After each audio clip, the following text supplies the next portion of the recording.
What have you done? You voted for this? Final Fantasy VIII, that's the problem. I can't believe they went from FF7 to whatever this is. That's not a fair comparison. Well, that's actually a really good place to start.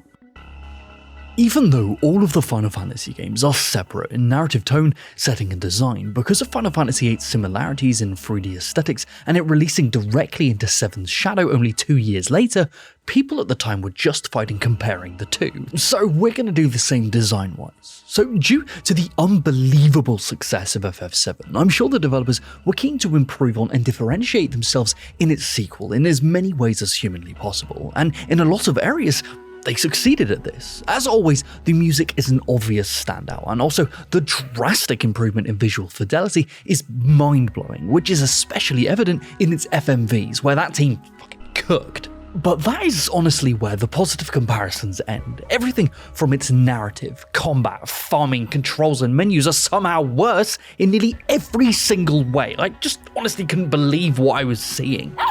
It is a lot, but why don't we start with its mechanics?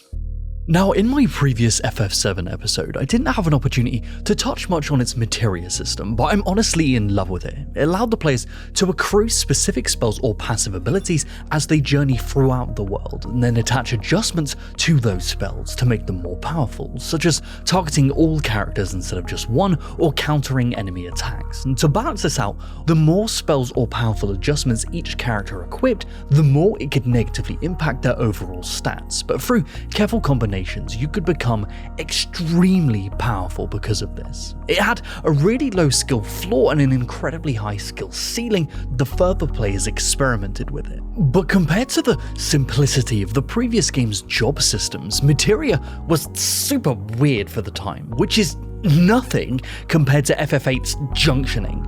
Oh, what, you don't like stealing playing cards from school children and then using a magical ability that a weapon of mass destruction implanted in your brain gave you to turn those cards into items, and then use a different ability to turn those items into spells, and then equip those spells to your characters, effectively making them immortal? You're welcome to Final Fantasy VIII. It's only going to get worse from here, but I'll try and do a better job of explaining that. So in this world, summons or GFs are equipped to certain characters for them to use in battle, and the same goes for spells, because here, instead of spell usage being managed and staggered via MP or mana, they're items that you collect and then stack up to 100. These spells can either be used or equipped, because each selected GF augments specific stats on their characters that you can then equip spells to bolster those stats, and this is called junctioning. This, when properly explored, can completely bust the game wide open, and once the player gets a taste of that, they'll be looking for any and all opportunities to cultivate more spells. And there are many ways to go about that. Drawing being the main one, the player can find small nubbins on the ground throughout the world that will gift them with a random number of spells of a specific type, but interestingly enough, spells can also be drawn out of enemies themselves. You can either store them up for future use or use them directly in battle, and this is a fascinating way for the developers to balance early fights by having healing or status cure items equipped to the enemies themselves to alleviate that early difficulty and also teach players the importance of status management. Alternatively, through specific GF abilities learned as they level, items found around the world or bought from shops can be turned into specific spells. Even in the card game Triple Triad, which is honestly banging, winning matches here allows the victor to take cards from the loser. The player can then use another ability to turn these cards into items, which can then be turned into spells and junctioned. The rarer and harder to obtain the card is, the more powerful the spell it will eventually become. This is objectively cool. Engaging with this minigame can directly impact the rest of the game, and that goes for the many varied ways the player could obtain spells. But the problem begins with the fact that with even the slightest engagement with any of these systems, systems can make you incredibly overpowered extremely quickly. The earliest example I can think of this is with the 10 item, which are readily available in nearly all early game shops, and one 10 can be turned into 10 Huraga spells, which when junctioned into health can push the character's HP well above what normal enemies are capable of outputting for 3/4 of the game. And yeah, the player might not know how to do this, but there is also a button in the menus that will automatically look at your character's spells and equip the best ones for each available stat, teaching the players exactly what to aim for and further encouraging this hoarding of specific spells. Because farming for spells is encouraged, as there are no diminishing returns on drawing spells from enemies. For me, this is one of the major flaws that crumbles the entire junctioning system. Even if the player does encounter a roadblock, they're not incentivized to cleverly utilize mechanics, but instead to farm, find a specific enemy, card or item that will provide them with the most broken spell to junction so they can just brute force the problem. Just get an enemy alone in a corner and just draw bully them till every party member is at 100 stacks and you just emerge as a god. Oh, 100%, yeah, you could just not do this, but that would require the player to actively avoid any system that rewards them with spells, which if we look again, is everything. So players will always take the path of least resistance, and when the path to becoming overpowered is simply buying a handful of tents from Keith in the shops, you can bet they're going to take that over the alternative, and this just horrifically breaks the difficulty curve of the game. Do you remember in my previous episode how we spoke about FF7's danger meter / step count system and how it carefully balanced player power throughout the entirety of the game's runtime, but still rewarded the curious players for deeper engagement? Well, even though they're using the exact same system here in 8, its effectiveness is completely shattered because of this junction system. It's honestly like if you could just stall an enemy in FF7 and just infinitely farm experience from materia at nearly any point in the game. Do you know how devastating that would be to the game's overall balance? But the devs clearly saw this coming, and instead of actively trying to rework the system for first-time play or overall pacing, they instead put a bandage over the entire thing and just crossed their fingers. Nearly every enemy in the game scales with the player as they level, so their health total is always appropriate, or in a boss's case, exceeds that to manufacture challenge. But player power isn't dictated by the level of its characters, but instead the junction spells. But normal enemy health total or damage output does not account for this, making them incredibly easy. The band-aid for this is that they make key bosses do percentage-based damage to the player's health rather than a set numerical value, totally bypassing any farming they've done, but this causes unbelievable peaks and valleys in the game's difficulty curve. In one fight, you could be facing what in previous titles are some of the most intimidating foes that here will just stand there, not attack for 10 turns in a row like they're charging something up, and when they finally do attack, they hit for 1% of your character's total health, this being 95% of all the enemies you encounter. And I want to say on the other side of the spectrum, but it's not really a spectrum, it's more like a gentle walk to a brick wall made of sentient fire that fucking hates you. Key bosses equipped with their percentage attacks will kick your entire party directly in the tits for 95% of their total health 3 turns in a row, meaning most of the game isn't a challenge whatsoever, but specific bosses like Ultima Weapon or Ultima Seer feel insurmountable in comparison, which just further encourages that farming of specific spells to junction to counter their specific bullshit or abuse key items to have a chance of overcoming them. Oh, and while we're here, can I just take a second to shake my fist angrily at the final boss? Yeah, I know famously JRPG final bosses are heinously difficult, but Ultima Seer just takes it to a completely different level. It's a 4-phase fight where she has multiple status effects and one-shot abilities that will pop off mid-phase transition and even between individual dialogue lines. And to top it all off, she will permanently delete your party members from the timeline if they die, which honestly, I was kind of fine with, because she would randomly choose what party members to put into the battle, and some would come out that I wouldn't want to be there. So in this fight, there's meant to be this powerful, encouraging moment for us all to be coming together. There I was, putting my best mate out of his misery behind the shed like old Zella, as I desperately attempt to tag someone in who's actually going to do something. Yeah, okay, look at the hoverboard, Zell. What? Why would I kill him? Well, to junction a single character to completion, it can take the player navigating between 1 and 7 submenus with interaction costs out the wazoo, and you'd have to do this 3 times per party member, and even though menuing has improved since FF7, this is still a massive pain if you want to switch junction spells or GFs from one character to another. But understandably, to give each one of its 6 primary party members and 5 temporary ones time to breathe and have space to narratively grow, the game asks you to switch between them constantly, requiring you to switch junctions at the same time, and this happens roughly every 4th breath you take. You could land in a city and it would ask you to junction the entire party because it took it all off on a cutscene. You would take 5 minutes to set it all up, and then you'd walk 3 feet for it to select new party members for the next narrative section and ask you to completely redo it all over again. And this happens over and over and over again. Not to mention that every time you do this, you'll have to expend resources to heal party members to full, since switching powerful spell combinations to previously unequipped characters doesn't heal them, because the player could then just switch and infinitely have a full heal for themselves. So you have to weaken yourself in the long run by using spells to top up party members, only for the game to ask you to switch back 2 minutes later. This became the absolute bane of my life, but at the very least, there's a button to quickly switch junction GFs and equip spells wholesale between characters, but not in the original PS1 Japanese version of the game. This junction swap ability didn't exist, meaning the player would need to manually and re-junction every single spell, ability, and GF for every single character every single time. Oh, but it's fine, it's only here or there. Oh, it's not like they would build the entire dungeon at the game's climax. That would take hours to navigate and wholly design it around controlling 2 separate parties and junctioning between them constantly. Oh mate, I would snap the disc in half if I was in Japan. Why not just farm for all of the characters? Oh yeah, let's add hundreds of stacks for all 11 characters just in case the game asks me to switch. In the politest way possible, mate. On your bike?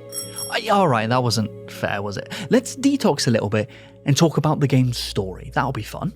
Now, I don't usually touch much on narrative in Design Delve, but I feel like this needs to be seen to be believed. So, to explain the story in the simplest way I can, it's about a group of child soldiers with weapons of mass destruction implanted in their brains. You play a Squall who hates everyone and everything. He meets and is forced to join a ragtag group of other kids as they all graduate War Crime College together. On their first mission, they're sent to help liberate a city halfway across the world, picking up its rebellion leader and a hot cowboy along the way. Then, out of nowhere, they're tasked with assassinating an evil sorceress who's also kind of the president. Anyway, they fail at that, but in the ensuing fallout, it comes to light that the cowboy remembers out of nowhere that he was once an orphan along with one of the other party members, Selphie. Oh, and Quistis was there too. And Zell, and Squall, and the rival Cypher. Oh, and it also turns out that the matron who presided over them was also the evil sorceress President Idea, who's also being mind-controlled by another witch in the future, by the way. And the reason why none of them could remember any of this is because the nukes in their brain made them forget. Yeah, right, blah blah blah, magical coma, shot to the moon, space witch, use our Not Sister to project ourselves into the future, shoot old Zeller, kill God, and that's about it. If I read this in a book, I would burn it. This story is unbelievably unhinged and not in a good way.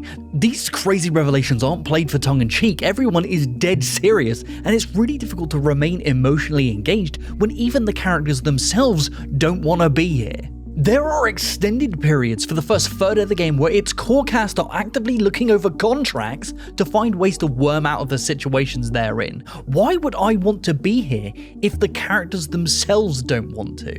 When I'm rooting for a flashback character who only appears for 5% of the game's total runtime, more than our core protagonists, you've got a bit of a problem. Laguna Best Boy, by the way.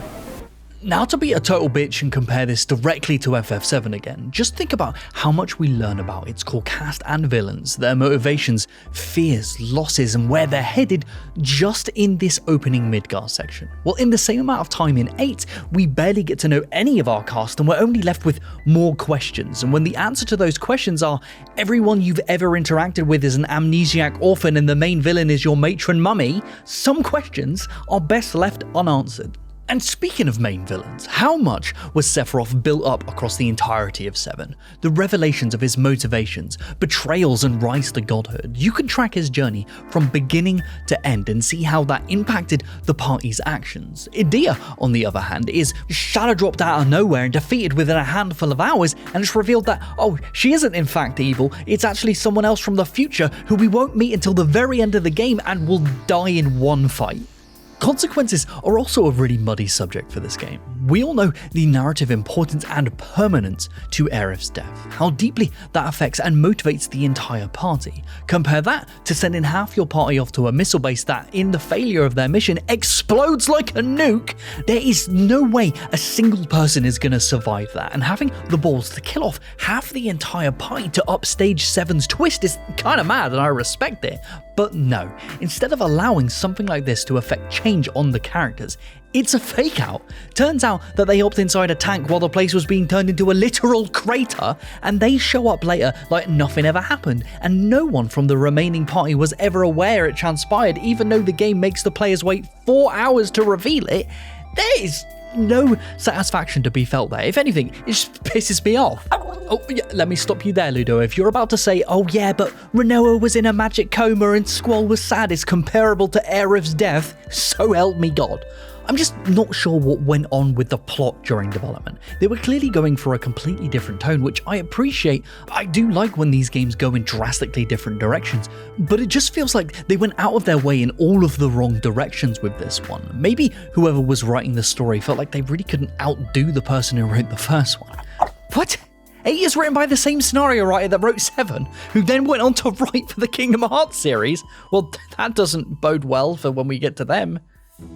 Now, FF8's mismanagement of its narrative pacing and mechanics are its most egregious sins compared to the foundations 7 laid, but in an attempt to improve on those foundations, they caused a frustrating regression for even its most minute of details. For example, they still use the incredible pre-rendered backgrounds, but for some reason have completely removed the ability to self-signify where exits and traversable environments are via the select button.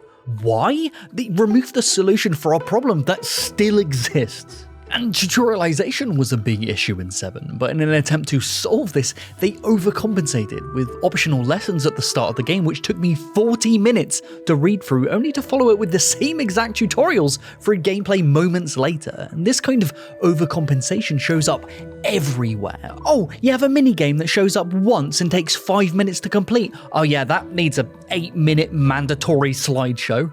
Another issue is with limit breaks, which were an incredible addition to the turn-based ecosystem in FF7 that would build up and give bursts of targetable power spikes, and they're still here in 8, but are only accessible while the characters are below a specific health threshold, or by using specific rare items, meaning the player has to choose to play a game of risk and reward during combat, but as mentioned before, the player's health total is likely going to exceed that of which enemies can output, leading to limit breaks being hardly seen, which is a massive shame because they're really cool, and this also just removes the excitement of using them for the majority of players who aren't going to be targeting that risk reward specifically. But the Odin summon kind of takes over a lot of that excitement, in my opinion though. He's a unique summon that'll randomly drop in and one-shot mobs, and during my streams, he would just do this back-to-back for me. Oh, we love Odin in this house, and honestly, when he appeared during a pivotal boss battle and Cypher killed him, it was probably the best narrative and gameplay blend I have ever seen, but to then immediately replace him with Gilgamesh, who's basically the same summon but can now miss, which he did repeatedly, but the one time I did not want him to turn up when I was rolling in the deep tackling Adele, with Rinoa grafted onto her chest like a baby, Gilgamesh jumps in and one-shots not the boss, but Rinoa, giving me an instant game over. With all of this, I just don't understand how the developers could possibly misunderstand what made 7 resonate mechanically and narratively with its players, and they're the ones who made it. And yeah, I get it, making a sequel must be unbelievably daunting, especially when it's trying to follow one of the most critically acclaimed games of all time. How do you possibly top that? Attempt to do it with a bigger budget, stakes, and length? Or do you take a massive swing, attempting to do something different and push the industry forward? Personally, even though I have huge gripes with how this game was designed, I vastly value a massive swing and a miss in a sequel rather than a simple retread. I wouldn't change anything about Final Fantasy VIII because I guarantee it taught the developers valuable lessons, and that holds more value to me than a potential FF7 1.5.